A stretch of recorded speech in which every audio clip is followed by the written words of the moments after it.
شوف على الوراء.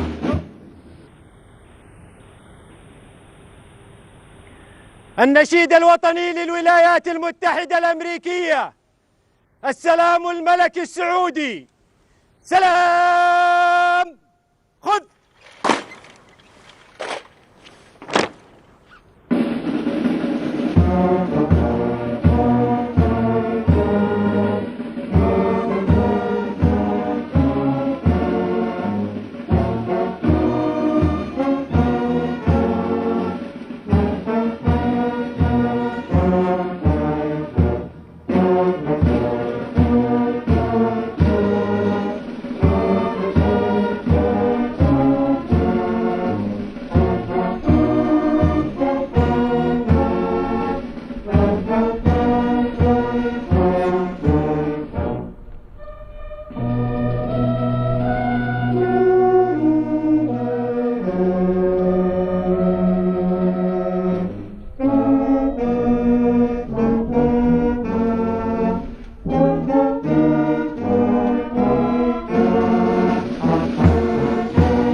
جنبك سلاح.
Well, thank you very much. It's an honor to be here. What a great place. What a great place, but more importantly, what great people.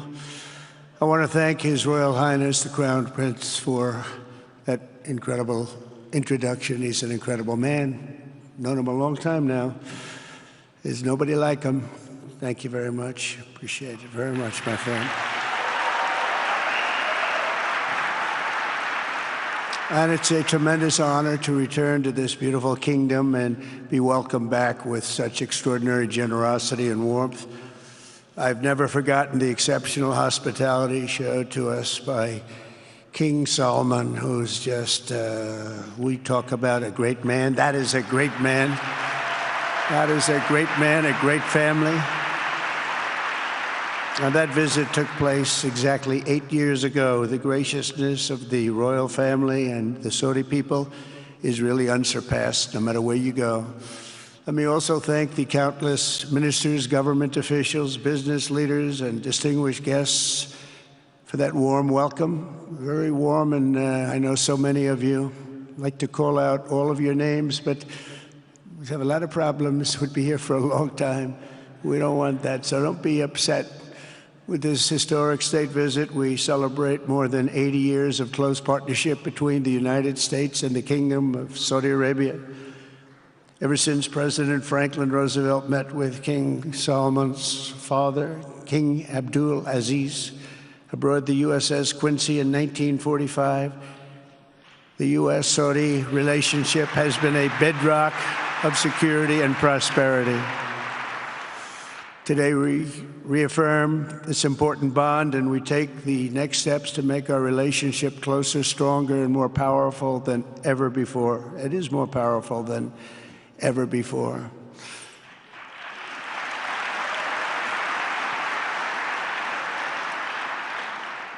And by the way, it will remain that way. We don't go in and out like other people. It will remain that way.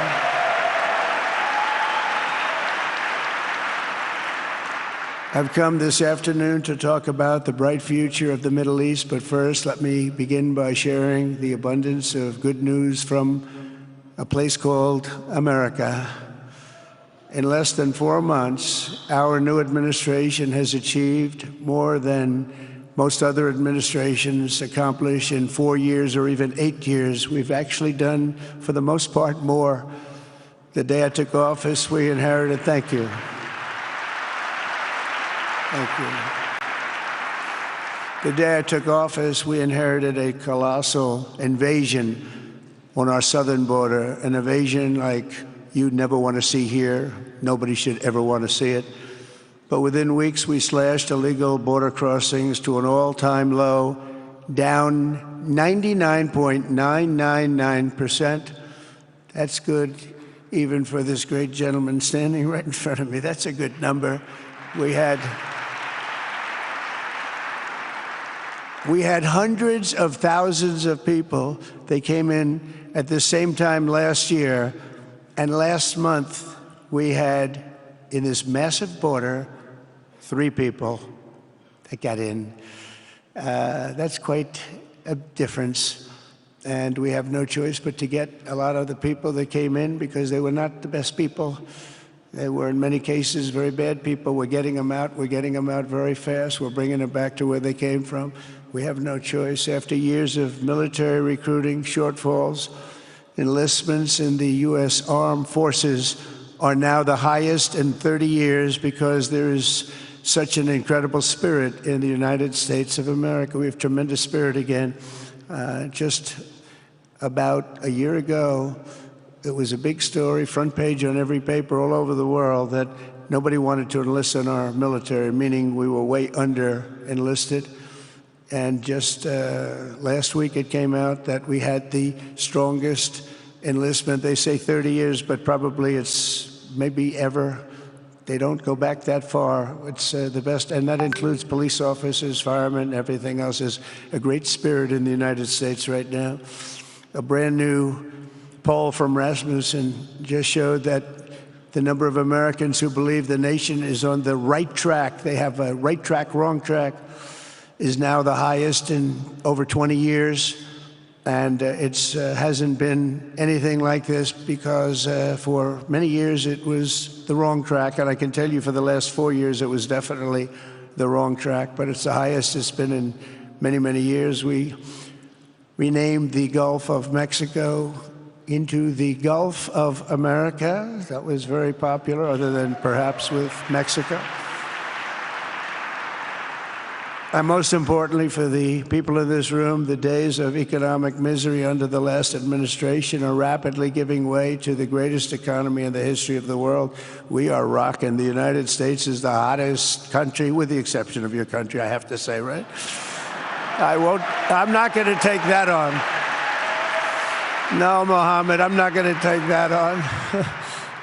Wouldn't that be a terrible thing if I made that full statement? But I will not do it. You're hotter. At least as long as I'm up here, you're hotter.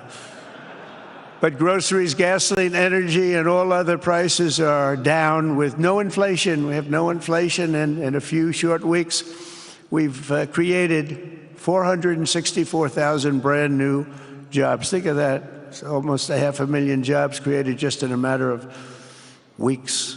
We just reached a historic trade agreement with the United Kingdom, and over the weekend we reached a breakthrough agreement with China. Both outstanding deals. China's agreed. We have to get it down. We have to get the little details down. And Scott, you're going to work on that very hard, but China's agreed to open up to the United States for trade and everything else.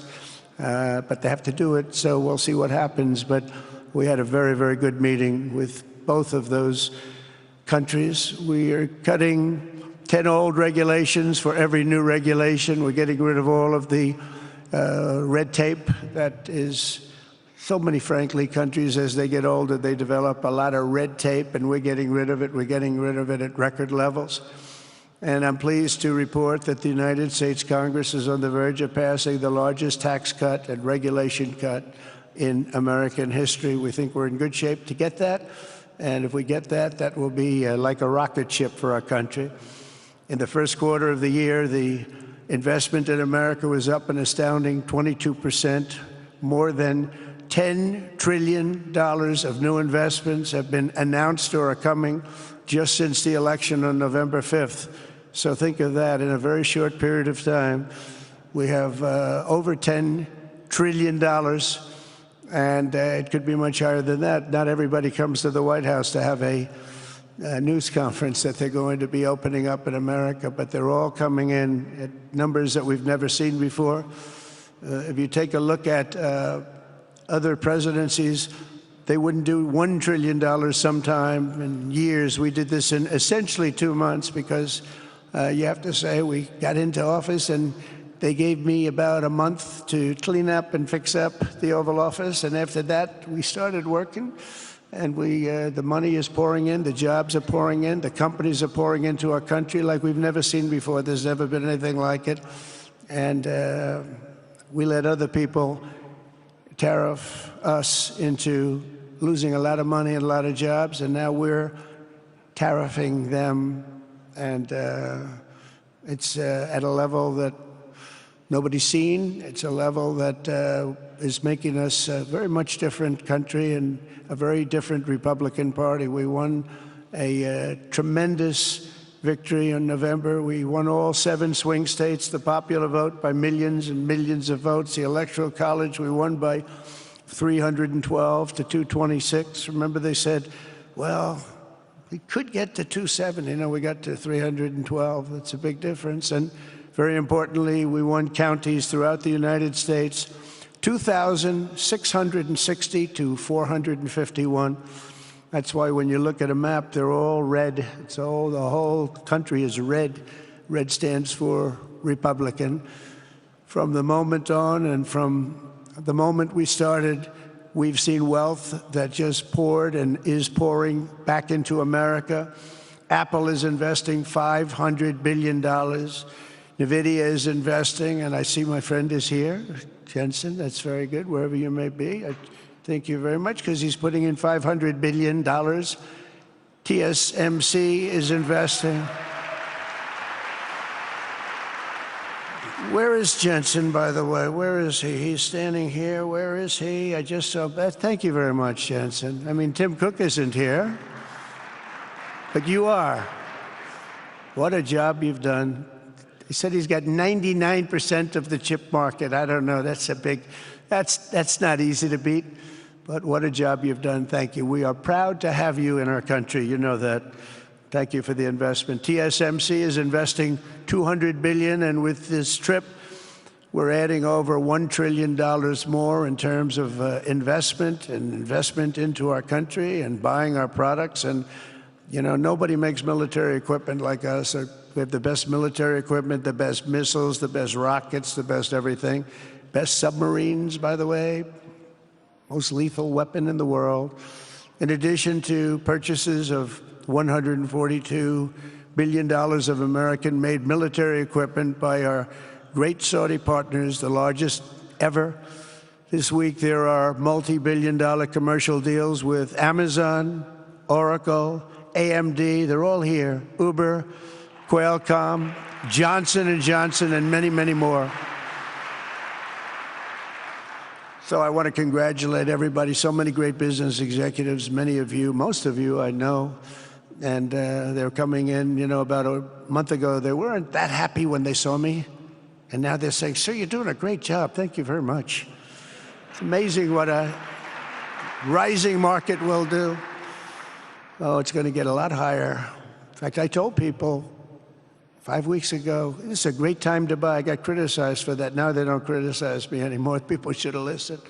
But it's going to go a lot higher. You see, we've never had anything like this happen. It's an explosion of investment and jobs, and great companies are coming in. Never seen anything like it. There's no better place to make a future or make a fortune, do anything, frankly, than what we have in the United States of America under a certain President, Donald J. Trump. I have the right attitude. I have the same attitude that the people in the front row, second row, third row have. As you get back, perhaps they start to wane a little bit in terms of their view. But they understand, and we're doing what a lot of smart people would do. And we're not necessarily being politically correct. You saw what we did yesterday with health care. We've cut our health care by 50 to 90%. You're going to see drugs and pharmaceuticals come down at numbers that nobody has ever seen. And drugs, pharmaceuticals, we think will be dropping. And it'll be a redistribution of costs with other nations, which really took advantage of a very nice group of people that ran our country. But not only is this a time of incredible excitement in the United States, it's also an exhilarating period right here in the Arabian Peninsula. Beautiful place, by the way, beautiful place. Exactly, thank you. Exactly 8 years ago this month, I stood in this very room and looked forward to a future in which the nations of this region would drive the forces of terrorism and extremism, drive them right out of existence, and take your place among the proudest, most prosperous, most successful nations anywhere in the world as leaders of a modern and rising Middle East. So exciting, so exciting. Mohammed, do you sleep at night? How do you sleep? Huh? Just think it.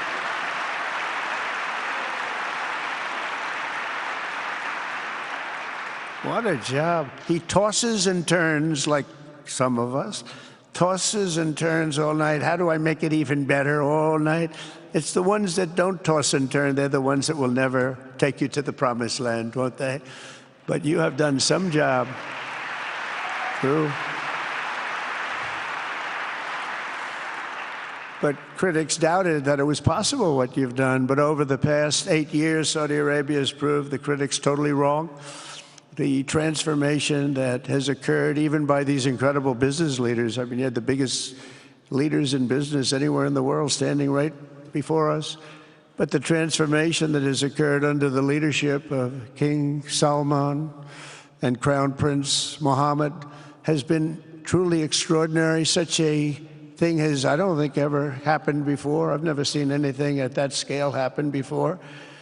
And I guess, you know, maybe you could say the United States is doing pretty well, too, you know, but I don't think too many people have seen that happen before. Majestic skyscrapers, the towers that I see, the difference between now and 8 years ago. And 8 years ago was very impressive, but the towers that I see rising, some of the exhibits that I was shown by Mohammed,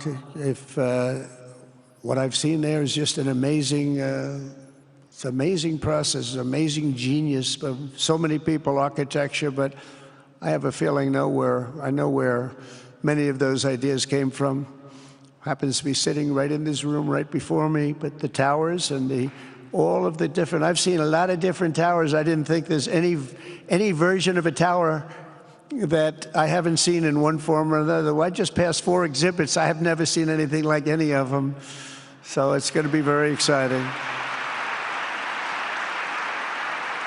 And they sit among the ancient wonders of a growing and exciting city. It's really amazing. Riyadh is becoming not just a seat of government, but a major business, cultural, and high-tech capital of the entire world. The World Cup is here. Johnny, just stand up, Johnny. Johnny, thank you, Johnny.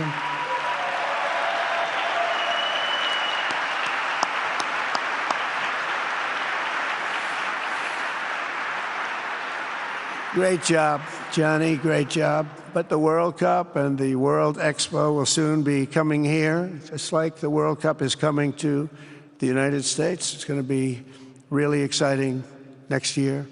The engines of Formula One racing now roar through the streets of Jeddah. in a historic milestone. Other industries recently surpassed oil. Think of it, all of your other industries now have surpassed oil. I don't know if a lot of people will understand what that means. It's so big, to make up a majority of the Saudi economy for the very first time ever. So think of that. Other industries are now bigger even than oil, which is always going to be a big monster. It's a big one. But that's a great tribute to you and economic development properly used. In other cities throughout the peninsula, places like Dubai and Abu Dhabi, Doha, Muscat, the transformations have been unbelievably remarkable. Before our eyes, a new generation of leaders is transcending the ancient conflicts of tired divisions of the past and forging a future where the Middle East is defined by commerce, not chaos, where it exports technology, not terrorism, and where people of different nations, religions, and creeds are building cities together, not bombing each other out of existence. We don't want that.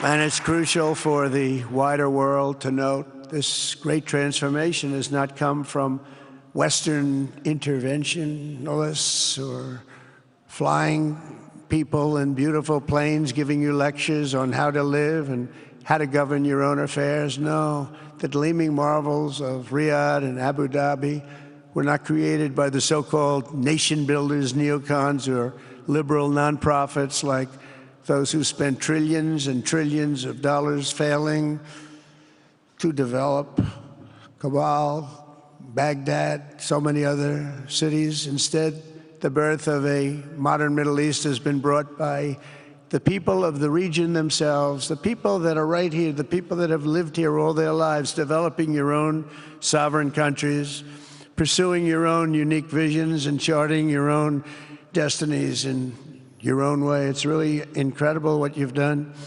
In the end, the so-called nation builders wrecked far more nations than they built, and the interventionists were intervening in complex societies that they did not even understand themselves. They told you how to do it, but they had no idea how to do it themselves. Peace, prosperity, and progress ultimately came not from a radical rejection of your heritage, but rather from embracing your national traditions and embracing that same heritage that you love so dearly.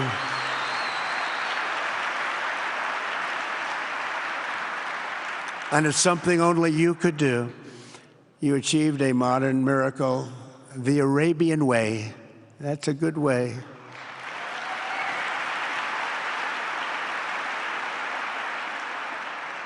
Today, the Gulf nations have shown this entire region a path towards safe and orderly societies with improving quality of life, flourishing economic growth, expanding personal freedoms, and increasing responsibilities on the world stage. After so many decades of conflict, finally it is within our grasp to reach the future that generations before us could only dream about, a land of peace, safety, harmony, opportunity, innovation, and achievement right here in the Middle East. So beautiful. It's such a beautiful thing that's happening. I guess, you know, the people that are here can't even really appreciate it because you see it happening, and it's when you come to a place that you haven't seen in 5 years or 10 years or 20 years that it's even more incredible. When I left office just over 4 years ago, that future seemed almost impossible, what you've done. Together we had obliterated the killers of ISIS. We wiped them out, terminated its founder and leader, al-Baghdadi. We had healed the divide in the Gulf Cooperation Council, it's a very big deal, and united the nations of the region to stand against the enemies of all civilization. We'd imposed unprecedented sanctions on Iran and starved the regime of resources to fund terror. They were unable to fund anything because they had no money left. They had no money. But the new administration came in and let them have a lot of money, and you saw what happened. It was not money well spent. And with the historic Abraham Accords that we're so proud of, all the momentum was aimed at peace and it aimed very successfully. It's been an amazing thing, the Abraham Accords, and it's my fervent hope, wish, and even my dream that Saudi Arabia, a place I have such respect for, especially over the last fairly short period of time, what you've been able to do, but we'll soon be joining the Abraham Accords. I think it'll be a tremendous tribute to your country, and it will be something that's really going to be very important for the future of the Middle East. I took a risk in doing them, and they've been an absolute bonanza for the countries that have joined. The Biden administration did nothing for 4 years. We would have had it filled out. But it will be a special day in the Middle East with the whole world watching when Saudi Arabia joins us, and you'll be greatly honoring me, and you'll be greatly honoring all of those people that have fought so hard for the Middle East, and I really think it's going to be something special, but you'll do it in your own time, and that's what I want, and that's what you want, and that's the way it's going to be. When I left office, the only thing still standing between this region and its unbelievable potential was a small group of rogue actors and violent thugs seeking constantly to drag the Middle East backward and into havoc, mayhem, and indeed into war. Unfortunately, instead of confronting these destructive forces, the last U.S. administration chose to enrich them and empower them and give them billions and billions of dollars. The Biden administration, the worst administration in the history of our country, by the way, spurned our most trusted and longstanding Gulf partners, and I can say partners worldwide, one of our great, great partners, no matter who we look to, and we have great partners in the world, but we have none stronger and nobody like the gentleman that's right before me. He's your greatest representative, greatest representative.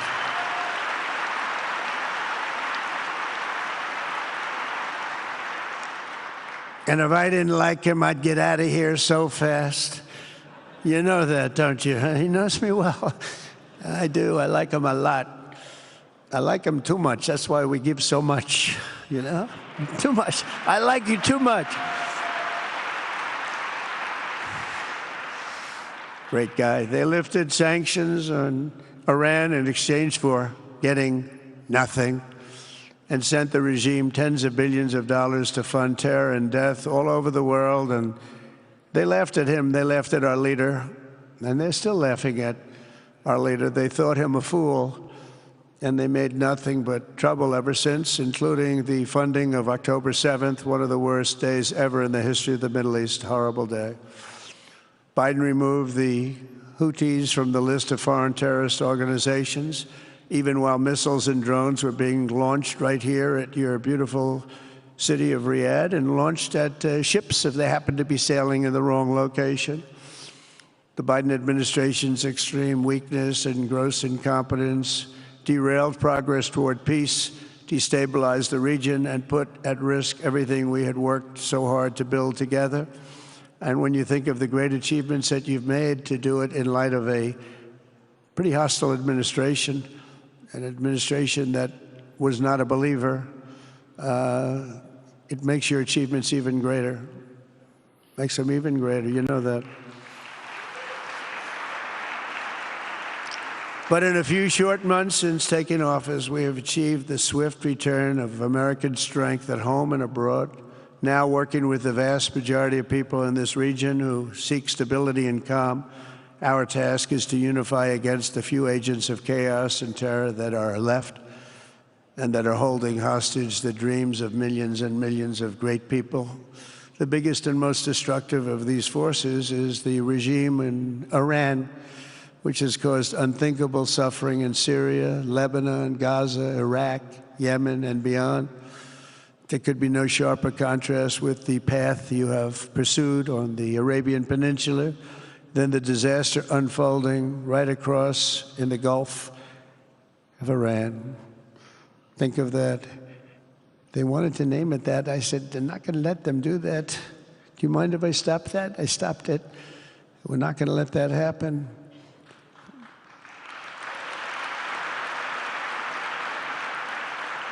While you have been constructing the world's tallest skyscrapers in Jeddah and Dubai, Tehran's 1979 landmarks are collapsing into rubble and dust. They had it going for a little while under a much different system, but those buildings are largely falling apart, falling down, while you're building some of the world's biggest and most incredible infrastructure projects, buildings, all sorts of things you're building that nobody's ever even seen before.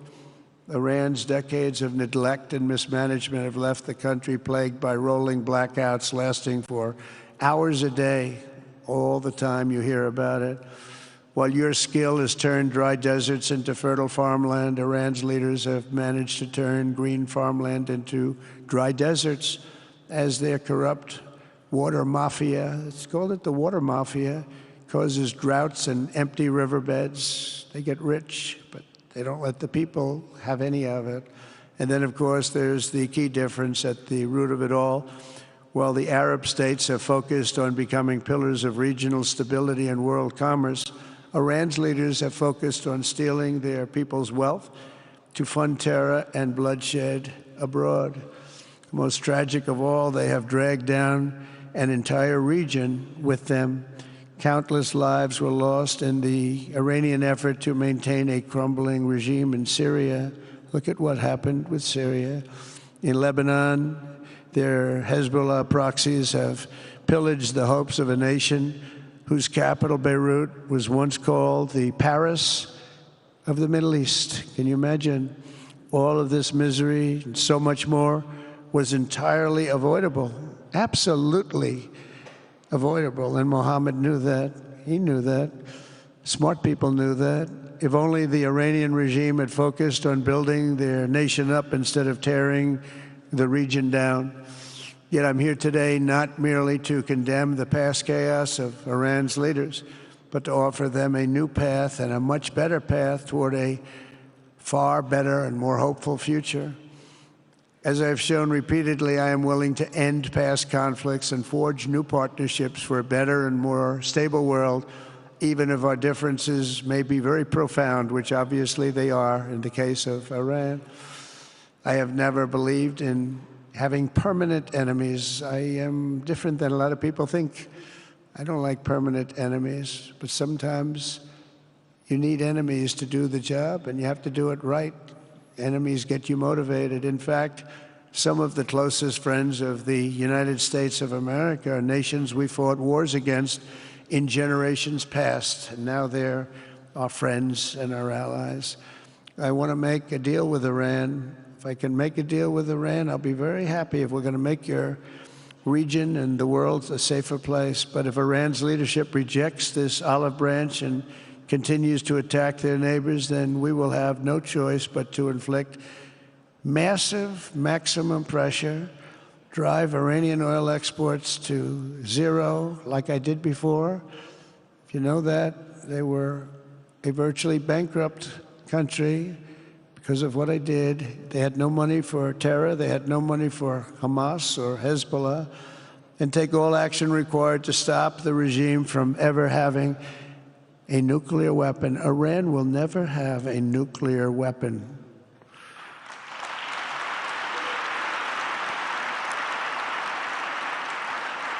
But with that said, Iran can have a much brighter future, but will never allow America and its allies to be threatened with terrorism or nuclear attack. The choice is theirs to make. We really want them to be a successful country. We want them to be a wonderful, safe, great country, but they cannot have a nuclear weapon. This is an offer that will not last forever. The time is right now for them to choose. Right now, we don't have a lot of time to wait. Things are happening at a very fast pace. They're happening right here. They're happening at a very fast pace. So they have to make their move right now, one way or the other. Make your move. As I said in my inaugural address, my greatest hope is to be a peacemaker and to be a unifier. I don't like war. We have the greatest military, by the way, in the history of the world. You know, I rebuilt our military in my first 4 years and rebuilt it into the most powerful military there is. And you saw that when I knocked out ISIS in 3 weeks. People said it would take 4 years, 5 years. I did it. We did it in 3 weeks. Just days ago, my administration successfully brokered a historic ceasefire to stop the escalating violence between India and Pakistan. And I used trade to a large extent to do it. I said, fellas, come on, let's make a deal. Let's do some trading. Let's not trade nuclear missiles. Let's trade the things that you make so beautifully. And they both have very powerful leaders, very strong leaders, good leaders, smart leaders. And it all stopped. Hopefully it'll remain that way, but it all stopped. I was very proud of Marco Rubio and all of the people that worked so hard. Marco, stand up. What a great job you did on that. Thank you, J.D. Vance, Marco. The whole group worked with you, but it was a great job. And I think they're actually getting along. Maybe we can even get them together a little bit, Marco, where they go out and have a nice dinner together. Wouldn't that be nice? But we've come a long way, and it's could be, you know, millions of people could have died from that conflict that started off small and was getting bigger and bigger and bigger by the day. I've also been working relentlessly to end the terrible bloodshed between Russia and Ukraine, and very importantly, talks are being held in Turkey later this week, probably on Thursday, and they could produce some pretty good results. Our people are going to be going there. Marco's going to be going there. Others are going to be going, and we'll see if we can get it done. 5,000 people, young people for the most part, soldiers from Ukraine, soldiers from Russia. They're not from here and they're not from the United States, but they're souls. They're souls. I think usually, mostly, they're young, beautiful souls that left their parents waving goodbye, left their brothers and sisters. Goodbye, I'll see you soon. And they got blown to pieces. 5,000 on average a week are dying. And people are dying elsewhere in the region, but tremendous numbers like we haven't seen since World War II are dying. And I want to stop it. I want to stop it. It's a horrible war. Would have never happened if I were president.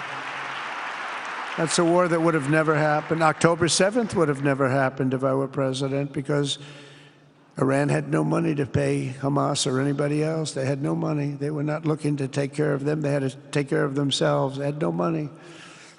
We stopped their oil effectively with the embargoes and sanctions. But let me take this opportunity to thank the Kingdom of Saudi Arabia for the constructive role that you've played in facilitating the Ukraine talks. And it really is, you've been amazing. You've made everything available to us. Thank you very much. Thank you. And if we get that settled, we'll pay a special tribute to what you've done. You really did lay a great groundwork. Thank you very much. Appreciate it. The West should not be dragging itself backward into another endless war in Europe, yet another endless war. We should stop the killing and work together to address the biggest long-term threats as one unbeatable team. Think of us as an unbeatable team. I mean, when you look at what you've done here, that's much more difficult than stopping stupidity. Think of it. It's stupidity. What you've done is much more difficult, and you did it better than anybody else has ever done it. As President of the United States, my preference will always be for peace and partnership whenever those outcomes can be achieved. Always. It's always going to be that way. Only a fool would think otherwise. In recent years, far too many American presidents have been afflicted with the notion that it's our job to look into the souls of foreign leaders and use U.S. policy to dispense justice for their sins. They loved using our very powerful military, and now it's really the most powerful it's ever been. We just are getting a budget approved, $1 trillion, highest budget we've ever had in history for military, $1 trillion. And we're getting the greatest missiles, the greatest weapons. And, you know, I hate to do it, but you have to do it because we believe in peace through strength. You have to have the strength, otherwise bad things could happen. But hopefully we'll never have to use any of those weapons. Seems to be an awfully big waste of money if you're never going to use them, but hopefully we'll never have to use them, because the destructive power of some of those weapons are like nobody's seen before. I believe it is God's job to sit in judgment, my job to defend America, and to promote the fundamental interest of stability, prosperity, and peace. That's what I really want to do. I will never hesitate to wield American power if it's necessary to defend the United States or to help defend our allies.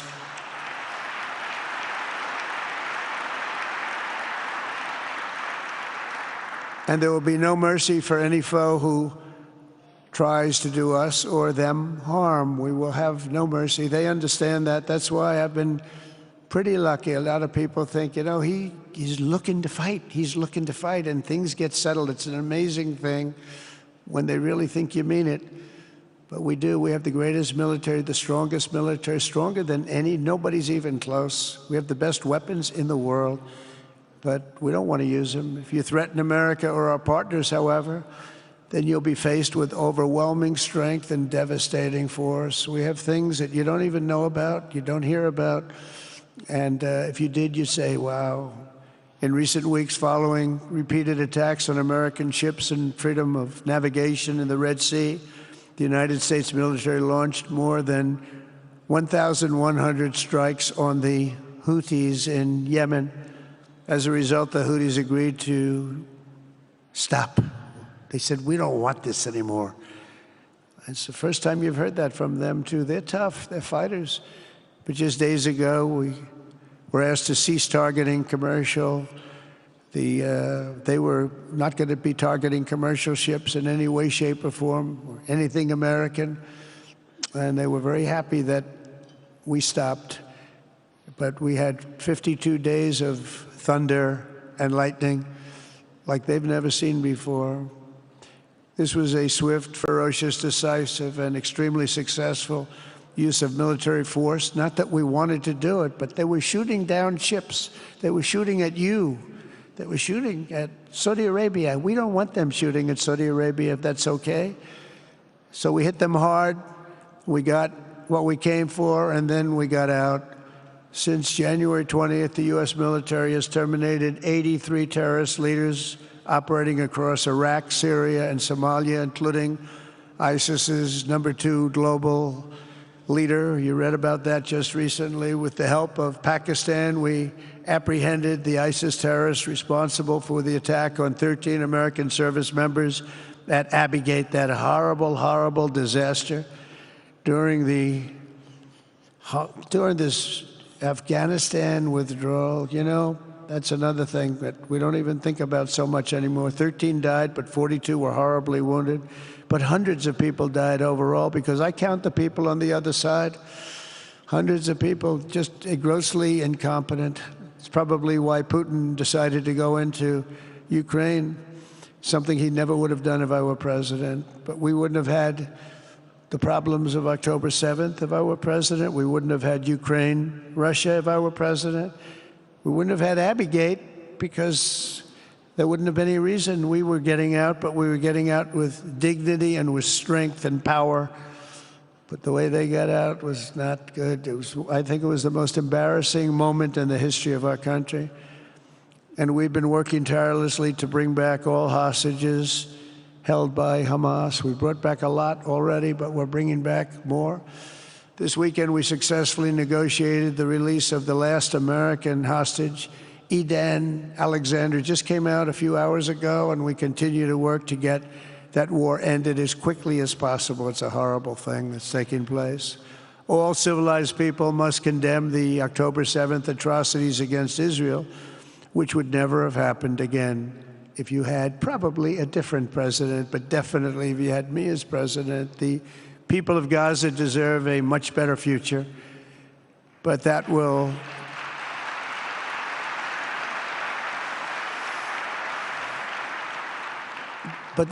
or can not occur as long as their leaders choose to kidnap, torture, and target innocent men, women, and children for political ends. The way those people are treated in Gaza, there's not a place in the world where people are treated so badly. It's horrible. After years of suffering, two of the nations most ravaged by terror are finally beginning to end their long nightmares under the new generation of leaders in Lebanon, where a friend of mine has just become the ambassador. He's going to be great. I said, you know, that could be a very dangerous job. He said, I was born there. I'm Lebanese. I love that country. I said, but it's very dangerous. You know, this is a friend of mine from New York. I said, but it's very dangerous. Are you sure you want to do it? I never thought of him as being a warrior, but he is a warrior. He loves his country. He said, if I'm injured or die, I'm dying for a country that I love. He grew up there. It's horrible what's happened in Lebanon, but you have a great ambassador, I can tell you that. In Lebanon, which has been endlessly victimized by Hezbollah and their sponsor, Iran, a new president and prime minister have brought the first real chance in decades for a more productive partnership with the United States, and we're going to work with their new ambassador and everybody else, Marco, and we're going to see if we can really help them out and let them get over that very high grid that they're going to have to get over. My administration stands ready to help Lebanon create a future of economic development and peace with its neighbors. They have tremendous people in Lebanon. Doctors, lawyers, great professional people. I hear it so many times. Likewise, in Syria, which has seen so much misery and death, there is a new government that will hopefully succeed in stabilizing the country and keeping peace. That's what we want to see in Syria. They've had their share of travesty, war, killing, many years. That's why my administration has already taken the first steps toward restoring normal relations between the United States and Syria for the first time in more than a decade. And I'm very pleased to announce that Secretary Marco Rubio will be meeting with the new Syrian foreign minister in Turkey later this week. And very importantly, after discussing the situation in Syria with the Crown Prince, your Crown Prince,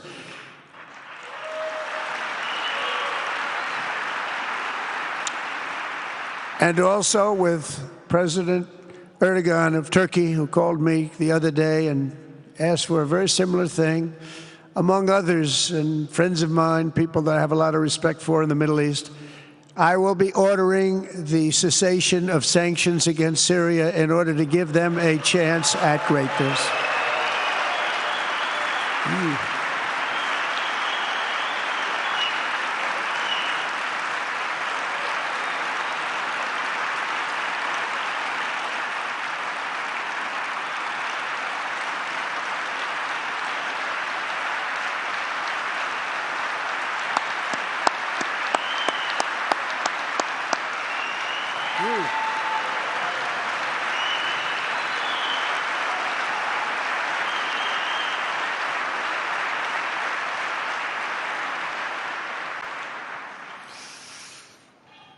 Oh, what I do for the Crown Prince.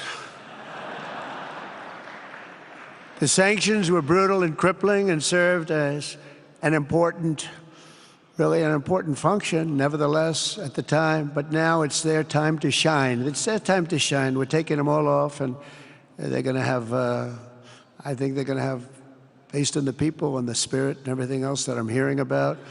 So I say, good luck, Syria. Show us something very special like they've done, frankly, in Saudi Arabia, okay? They're going to show us something special. Very good people. Everywhere we can, my administration is pursuing peaceful engagement, offering a strong and steady hand of friendship to all that will take it in good faith. Together, we have made unprecedented strides and tremendous progress, and we're still just at the dawn of the bright new day that awaits for the people of the Middle East, the great, great people of the Middle East. If the responsible nations of this region seize this moment, put aside your differences and focus on the interests that unite you, then all of humanity will soon be amazed at what they will see right here in this geographic center of the world. It really is. It's like a center of the world and the spiritual heart of its greatest faiths. For the first time in 1,000 years, the world will look at this region not as a place of turmoil and strife and war and death, but as a land of opportunity and hope, just like you've done right here, a cultural and commercial crossroads of the planet. Security and stability will lift millions into lives of safety and success, and the nations of this region will be free to realize your highest destinies, honor your proud histories, harness amazing new opportunities, and bring incredible glory to Almighty God. People will come from all over the globe to be inspired by the cities you build, the businesses you create, the technologies you invent, and the beauty, talent, and potential you unleash right in the hearts of your citizens. Each of you will be able to take tremendous pride in the legacy you will leave to your children, because you will have given them the ultimate blessings of prosperity and peace. So important. In the United States, we've launched the golden age of America. It's the golden age. We see it. We see it with all that money, trillions and trillions of dollars pouring in, hundreds of thousands of jobs coming in with it. And with the help of the people of the Middle East, the people in this room, partners throughout the region, the golden age of the Middle East can proceed right alongside of us. We will work together. We will be together. We will succeed together. We will win together. And we will always be friends.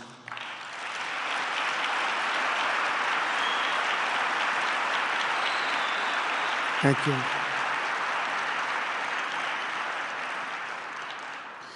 So, Mohammed, I want to thank you again very much for having me. And as a representative of what I think is the greatest nation in the world, we are with you all the way, and you have a tremendous future. Thank you very much. And please pay my respects to your father. Thank you very much. Thank you.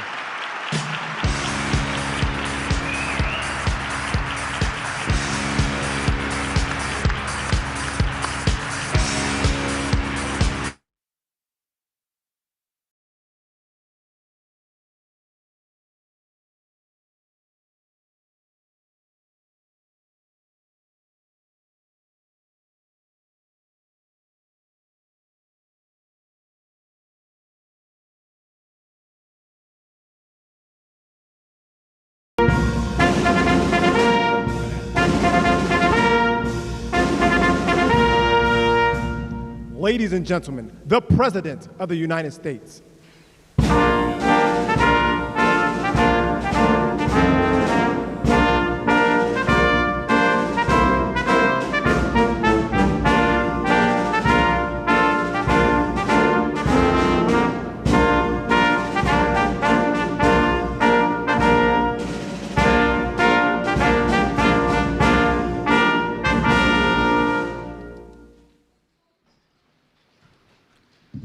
Thank you very much. Thank you very much, everybody.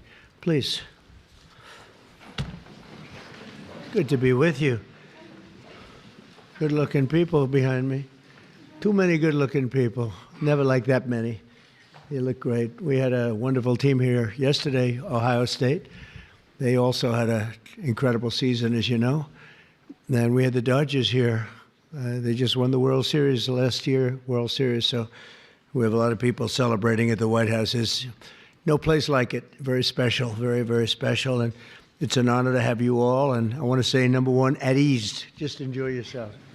You can take it. I'm the boss here. You can take it. You don't have to listen to them for that. Just, you're going to have a good day. And if it's okay, I'm going to invite you over to the Oval Office when we're finished and present you with a little something special. Okay? Sure. Let's finish up and we'll head over to the Oval Office together. Okay. Today it's a great honor to officially present the Commander-in-Chief's Trophy to the 2024 Navy Midshipman Football Team. A great team, really great team, great people.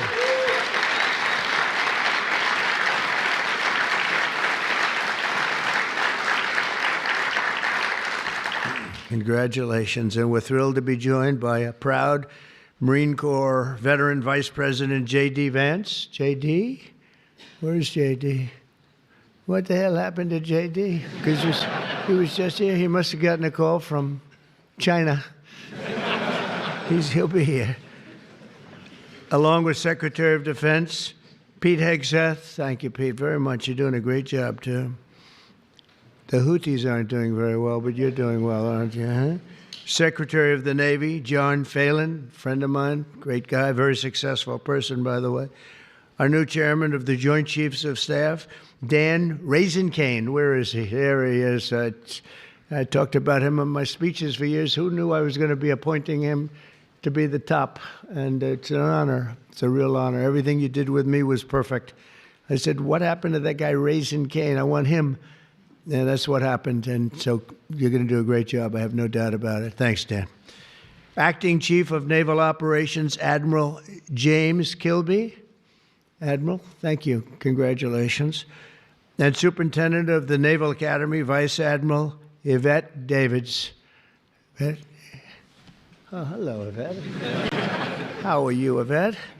But I especially want to thank and congratulate Athletic Director Chet Gladchuk, who will soon retire after 24 years. I looked at him and I said, this is a young-looking guy. I don't like this retirement stuff.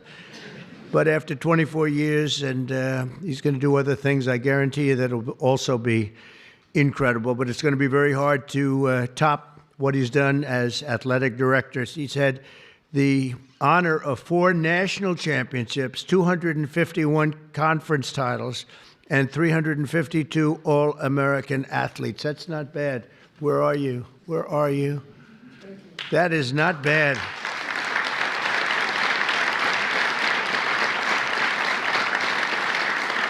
So you had all of these All-American athletes. Any name athlete that really stands out, or were they just all great athletes? Everyone, as far as you're concerned, they're all the same, right? Great job you've done. What a record that is. Who has a record like that? I also want to thank some of the newly appointed members of the Naval Academy's Board of Visitors. Sean Spicer is here, and Walt Nauta.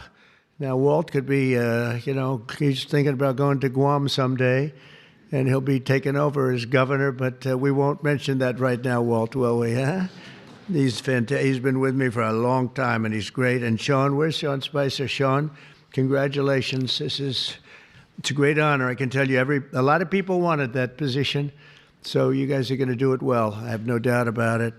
The story of this incredible season began last February when the Navy football team entered the weight room for the winter workouts. I wish I could have joined you, but I was never too much into lifting weights. I should have done it. I could have been president someday if I did.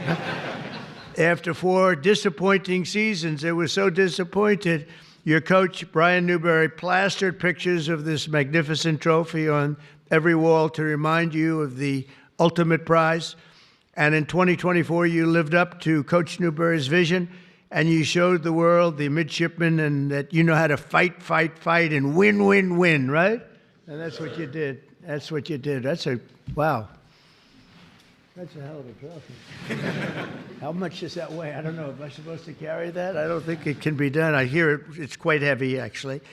You won 10 of 13 games, including 9 by double digits. You beat Air Force, you beat Army, and now this 170-pound trophy, that's what it is yours once again. And I have to tell you, you had some brilliant players. On offense, you were led by an incredible fullback, team co-captain, Daba Fofana. Where is Daba? Where are you? Come on. So, is he hard? Coach, is he a hard guy to tackle? Could I tackle him running full speed? You don't suggest it, right? You want to say something? Come on.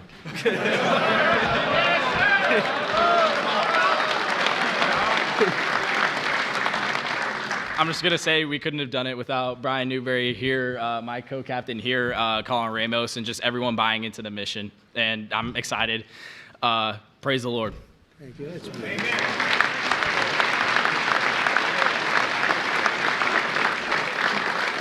That's a great player, huh? That's great. Thank you very much. It's really beautiful. We have, on offense, we have a quarterback who is also very, very special. I hear he's great. Blake Horvath. Blake, where are you, Blake? Where are you? Come on up here. Strong arm or accurate? Both. He said both, strong and accurate arm. Please. Oh, appreciate it. No, it's an honor, right, to share this stage with President Trump, and I speak for the team when I say that. So thank you for having us, and it's all about the team. Trophy's a team. So great honor. Thank you, sir. Are you being back, or are you? Yes, sir. I'll be back next year. Oh, I'm going to be watching.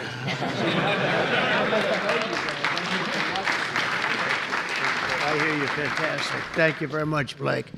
We're going to all be watching. This year, Blake tied the school record for touchdown passes in a single season, rushed for more than 1,200 yards. Wow, that's pretty good. And set a new school record for the longest rushing touchdown when he faked a handoff during a read option, carrying the ball 95 yards into the end zone to help beat Oklahoma. That's a serious team. We're not playing games here, Coach. Wow, is he a pretty good runner? Is he fast? He is. That's amazing. 195 yards for a quarterback. I'd say that's pretty good. But because of your teamwork, the midshipmen had the sixth best rushing offense and the #1 red zone touchdown offense. That's a big deal in all of college football. A truly amazing achievement. But to succeed, you have to excel on both sides of the ball, and the midshipmen had the #4 ranked red zone defense, led by one of the best tacklers in college football, linebacker and defensive captain, Colin Ramos. Where is Colin?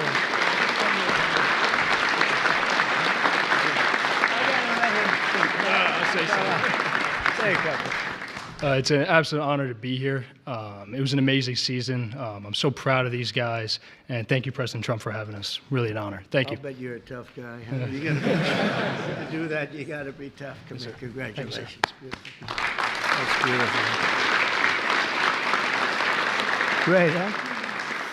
Opposing teams feared your secondary, especially the first ever midshipman with 2 pick sixes in a single game. Comeback. It was a big comeback to Sean Peel.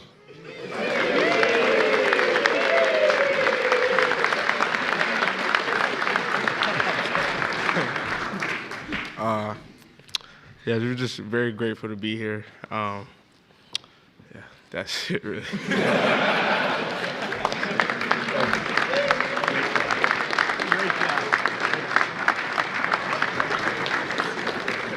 It's called the strong silent type, right? Thank you very much, Deshaun. And no one can forget contributions of the All-Star Safety Special Teams Player of the Year, and I guess an NFL prospect. A number of them are Ray Lane. Ray?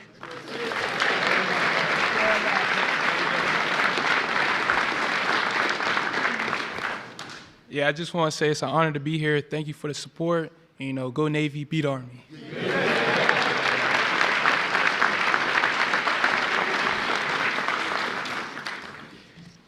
In December, I was honored to personally attend the 125th Army-Navy game in a battle that would be one of the best ever between the schools. It really went down in the history books, Coach.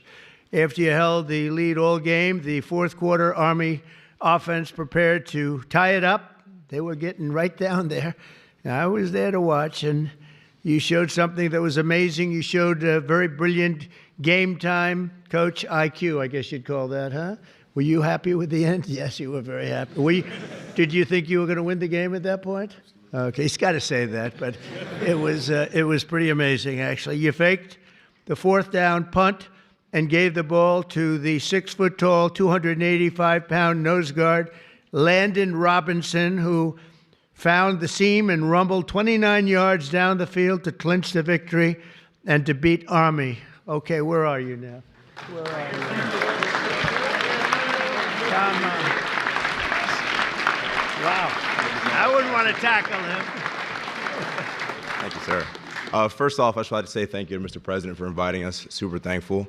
Wouldn't be here without my teammates, without my coaches for, calling the play and making sure that it was open for us to run it. So super thankful and excited for years to come. So great job. Thank you, sir. Appreciate that.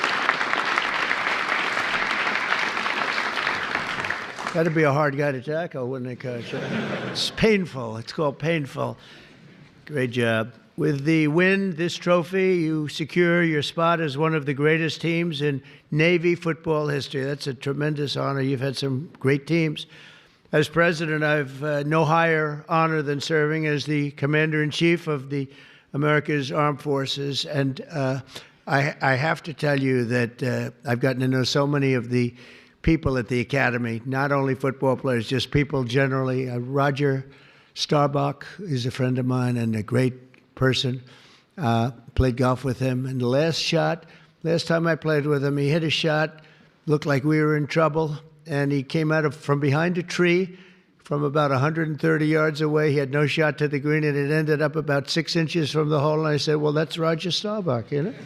Right? That's him. He was great. I tell you, when he played, he'd drop back, and he was in a different league. He was really amazing. What a player. What a player, what a great guy he is, but he loves your place. Since I took the oath of office, the spirit of our military has soared to new heights. Today, I'm proud to announce that in February, the U.S. Navy had its best recruiting numbers since 2002. That's a long time ago. And under my administration, the Navy is on track to have the best recruiting year since the start of the war and the war on terror. But going back further than that, probably 25 to 30 years. So I can say this strongly. About 7 months ago, Pete, they were having numbers that were a disaster. And over the last 2 months, 2.5 months, the numbers have gone through the roof. So it's great. Michael, same thing. And the numbers went through the roof. And it's also true with all of the armed forces, and it's true with our police, with our firemen. There's a lot of spirit right now in the country that we didn't have 6 months ago. So that's an honor, but you have your highest recruiting numbers in about 20 years, and that's fantastic. That's pretty good, Sean, when you hear that, right? Pretty good. You can be proud. Within this amazing group of young men are 23 seniors who will graduate next month, including 13 Navy ensigns and 10 Marine Corps second lieutenants. Over the past 4 years, they've grown morally, mentally, and physically in preparation for their service to our nation. They're not just great football players, and you can see this, that they are just amazing people. They're true American warriors and future submarine captains and fighter pilots and Marine infantry and Navy SEALs. And we have I shouldn't say this too loud because